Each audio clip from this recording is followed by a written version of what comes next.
Gesyo. Binabatan ni Nicolas. Ayan na. Gesyo pass to Pretty Boy Jesse. Back to Gesyo. Gesyo pa rin. To Jomar sa gilid. Nagad. Rebound ni Jesse. Wala pa rin.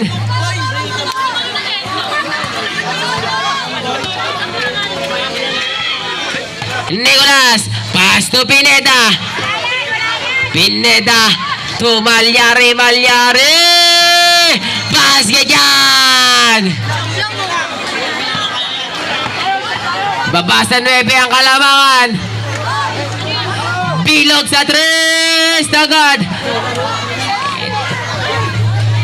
Pineda pa rin. Pineda. Ulit may foul. Second personal foul. Penalty na.